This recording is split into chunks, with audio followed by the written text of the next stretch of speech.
that man told me he had his car sideswiped. Here is the car right here. You can see some of the damage that was left behind. This is where you would normally put a key fob to open this door, but as you can see, there's not much security at all. I walked straight in. Someone else could do the same thing. It felt like it was above 100 degrees outside today. There were a lot of surfaces that were a lot hotter than that. Now I have this device that lets me measure those surfaces. Earlier we measured this playground surface. It was about 150 degrees. Right now we're doing it. It's topping out around 90 degrees. The thieves cut the alarm wires first inside this barber shop. Then they were able to get away with thousands of dollars worth of supplies. This barber shop was forced to stay closed today. The only thing that has changed at this retention pond since the last time we were here is this memorial for 2-year-old Franklin who drowned here, and neighbors are still asking for some sort of barrier to prevent another accident. And we blurred the video, but we still want you to use your discretion when you watch it. And you can see first responders working to save the victim's life after his leg was severed. All new tonight at 10, Action News Jack's Brittney Verner is live where this all happened. And Brittney, you talked to the man whose car was hit. And that man told me he had his car sideswiped. Here is the car right here. You can see some of the damage that was left behind. He said he spoke with the woman. He tried to get her to stay until police came, but instead she took off speeding down the street and running into someone. For neighbors on Miss Muffet Lane West, chaos broke out Thursday afternoon. JSO says a woman hit a car, then a lawn care worker, and ditched her car before running away. I was at work, and when I came home, it was blocked off down there. James Herring lives right near the corner where that victim was hit. He says for years he's seen that man working in the neighborhood. I don't know him, but I've seen him a lot. He mows a bunch of yards around here. This video shows the aftermath of that man being hit. We're blurring the footage because it's graphic. Another neighbor who didn't want to be identified says it was his neighbor who jumped in to help. My buddy across the street went over there, and when the man got his legs clipped off, he went over there with blankets and pillows and to get him off the asphalt. The asphalt was hot from the sun beaming down on it. This has left the entire community in shock, but many people say speeding has been an issue for quite some time. This neighborhood's terrible. They're always speeding through here. They don't stop at these stop signs. Every day, night, it don't matter when. A lot of speeding. Now they are hoping there will be more police in the area to keep them safe. Hurts my stomach and my heart. So far, investigators have not released any description of that woman driver they are searching for. But coming up at 11, we'll let you hear more from neighbors on how they stepped in to help that man who had been hit. Reporting live, Brittney Verner, Fox 30, Action News Jax. Shiloh Franklin is an advocate for the herbal treatment Kratom. She says it has helped manage her pain while weaning her off opioids. I was actually a helicopter pilot in training, and before I could obtain my commercial license, I suffered a back injury. After her injury, she says she tried a number of treatments to help with the pain. I did a year of physical therapy. I did steroid epidurals and injections. None of it was working, and she began taking a multitude of opioids that her doctor prescribed. I was taking enough opiates to kill somebody in a day. When that stopped working, she decided to make a lifestyle change and choose a natural approach, which is how she found Kratom, and she's been using it ever since. Here we are now 4 years later, and I take Kratom about 3 times a week. Recently, the FDA put out a warning stating that Kratom affects the same opioid brain receptors as morphine and exposes users to the risk of addiction, abuse, and dependence, which is why a St. Johns County group wants the county to ban the sale of Kratom. The problem is we just don't know what the long-term effects are, or even the near-term effects for someone who's taken it at different doses. For Franklin, it's helped her manage her pain, and she believes it could help others, too. This is not a plant to be demonized. This is a plant that is going to be part of the solution to the opioid crisis that we have in America. Yeah, a lot of groups are trying to help combat homelessness, and you can see behind me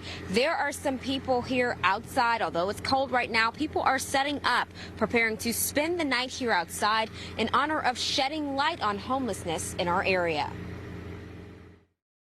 They're sleeping in their cars, couch surfing, living in motels. Beth Mixon with Family Promise of Jacksonville says many people don't realize homeless people aren't just those who suffer from addiction or mental illness. It's really heartbreaking. 35% of America's homeless is a family with children. And more than 5,800 of those homeless children are Duval County students right here in Jacksonville.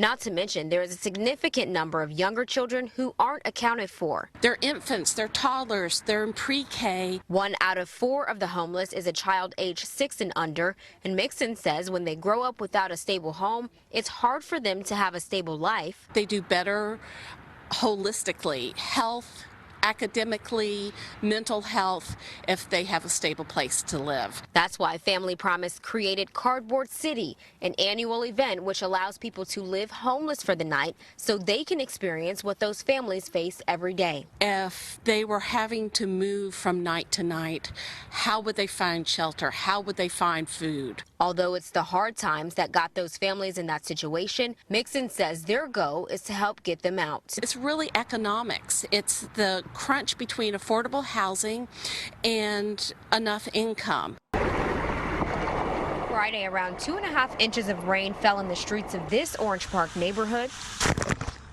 When it comes a heavy downpour like today, it floods real quick.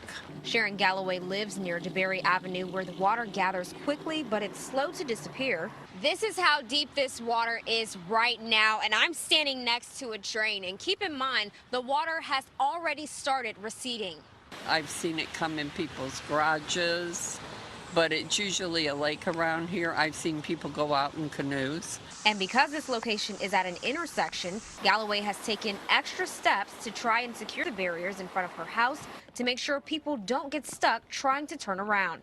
Yes, we've cemented them. Before they were just posts in the ground, and we've had people come and knock them over. Others who live nearby also tried to pitch in to help the water recede faster. Were you trying to unclog the drain here? Yeah, it's a normal thing. Although the cleanup and breakdown often gets messy for those living and driving in the area, they say it's the norm. Hey, it's part of Florida, part of living in the South. Jamie Johnson's family told me they want answers.